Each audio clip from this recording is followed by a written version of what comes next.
The film opens in 1931, unfolding the story of Irish mob enforcer Michael Sullivan and his sons.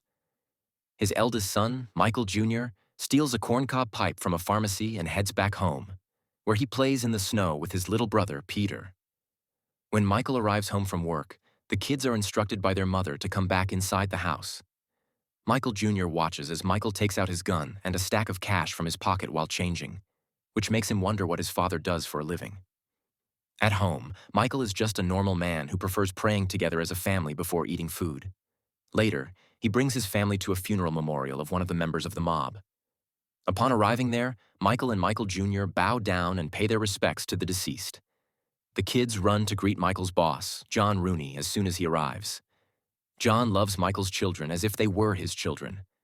The kids find a hideout place to play dice with John for fun. During this, Junior discovers John's biological son, Connor, cooped up in a room all by himself. In the memorial, John gathers everyone to speak well of the deceased. When the deceased's brother, Finn, is called upon the stage for his eulogy, he shocks everyone by accusing John of being his brother's murderer.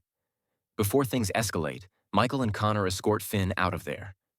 Connor asks for John's permission to interrogate Finn, but John tags Michael along with him and tells them to deal with it later.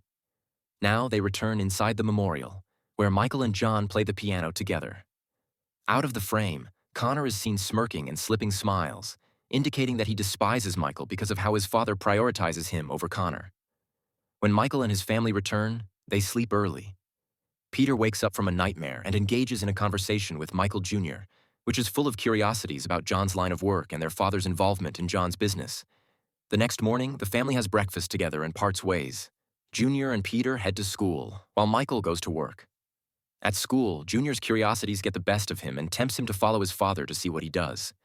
He ends up hiding in Michael's car when he drives it to pick up Connor from a hotel and visit Finn for a confrontation about his claim.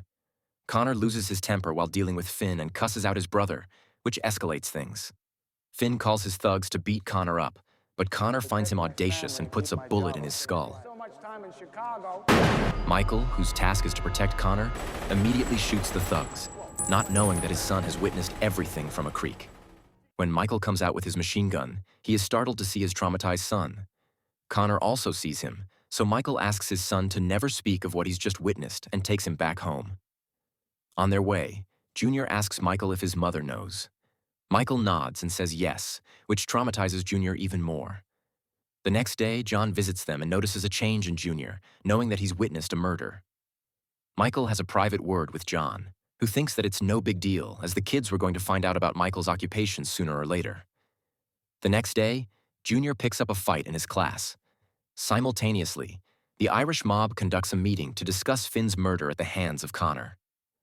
Connor is asked to explain the reason why he shot Finn, amidst which John insults him and orders him to apologize to the entire mob for gunning down their member. John angrily adjourns the meeting and leaves. Connor secretly holds Michael at blame and hands him an envelope. He instructs Michael to pass it on to some thugs who owe John some money. Michael does as per instructions and hands the envelope to a thug named Tom, who runs an underground club. Upon reading the contents of the envelope, Tom plans to kill Michael, but Michael is always one step ahead. He judges his expressions and shoots him first. He also shoots other men present there for his safety. Perplexed, he reads the content of the envelope, in which Connor has sworn to settle debts with Tom if he kills Michael. Michael realizes that if Connor wants him dead, he will want his family dead too. Hence, he rushes home, but Connor arrives before him and shoots his wife and Peter. Junior gets saved as he was outside. Junior witnesses everything from outside and hides when Connor makes his way out. When Michael arrives, he runs upstairs to check up on his wife, only to find her dead along with Peter. He screams in agony and breaks down completely. On the other hand, John finds out about Connor's evildoing and beats him up. He fears that Michael will come to them for revenge, so he escapes with Connor. At night, Michael takes Junior with him and arrives at the hotel where Connor spends most of his nights. Junior, who was just introduced to the idea of a mob, becomes horrified when Michael hands him a gun. Michael also tells him to visit Reverend Lynch if he doesn't return from the hotel in 30 minutes. With that being said, he heads to Connor's booked room where he finds John's negotiator. On behalf of John, he offers Michael $25,000 to settle the dispute and forgive Connor's impulsive act. Michael wants nothing but revenge, so he shoots the negotiator for even daring to propose such a horrendous deal. Michael gets back in his car and drives all night to get to Chicago, where he consults a rival mob leader named Frank. To him, he proposes a deal that if he takes out Connor for him, he will start to work for him. Frank is a slithering snake who indirectly refuses to help Michael. When Michael leaves, Frank is exposed for sheltering John and Connor. Frank advises John to pick between Michael and Connor because Michael won't step back until he takes out Connor. John chooses to protect his son for the sake of continuing his legacy and asks Frank to take out Michael instead. Elsewhere in Chicago, the cops call a photographer named Harlan McGuire to take pictures of a crime scene where the man has stabbed his wife's abuser to death. Surprisingly, Harlan is also a notorious assassin who gets recruited by Frank to take out Michael. While Harlan asks them for Michael's details, they tell him to take out Junior as well, who is only 12 years old. He begins stalking Michael to find the perfect opportunity to strike him. Michael goes to church with Junior and prays for his sins.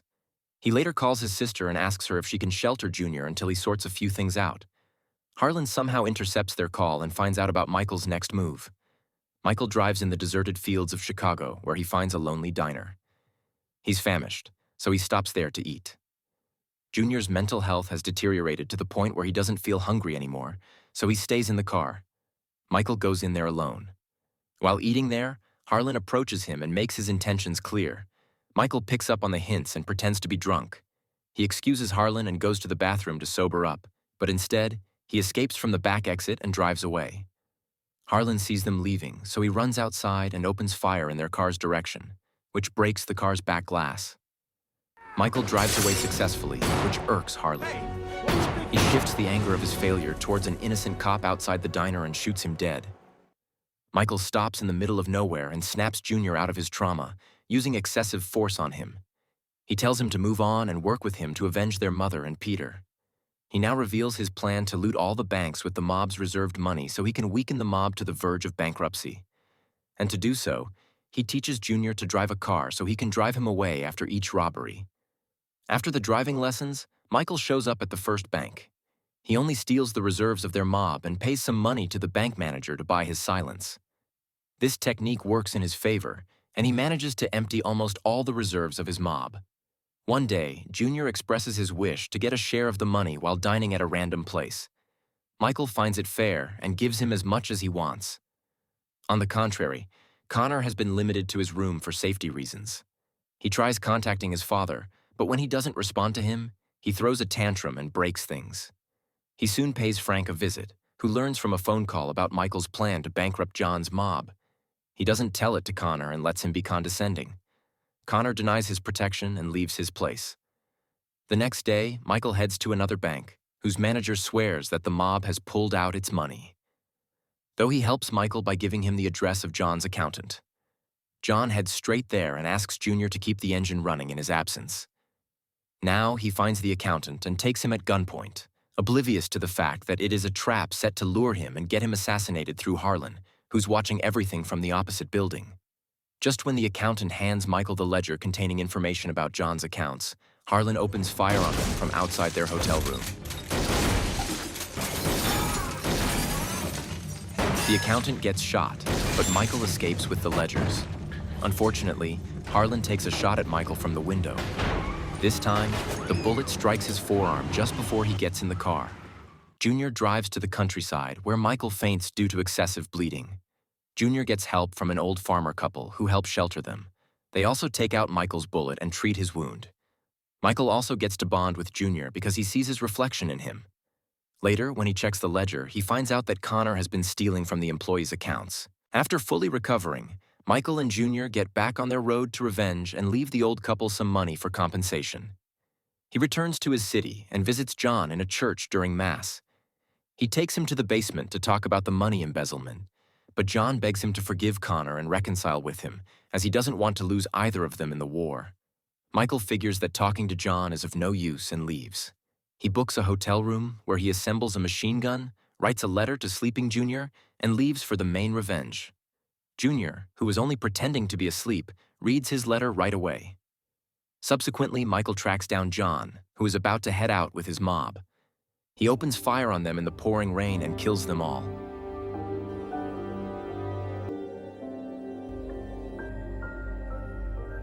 Deep down, he feels morally corrupt and damned. He then calls Frank and forces Connor's address out of him. Frank helps him this time, which makes it easier for Michael to shoot him dead in a random hotel room. After fulfilling his revenge, he heads back to Junior and runs away with him. With all the stolen money, they buy a house by the beach and start a new chapter of their life. A few years later, Harlan tracks them down and comes to achieve his unfulfilled mission, even though nobody hired him this time. He shoots Michael and begins to photograph as he slowly dies. Junior witnesses this too, but this time he doesn't get scared. He shoots Harlan to death to avenge Michael, who begs for Junior's forgiveness before dying. Here, the movie ends. Thanks for watching. Please don't forget to like and subscribe for more awesome recaps.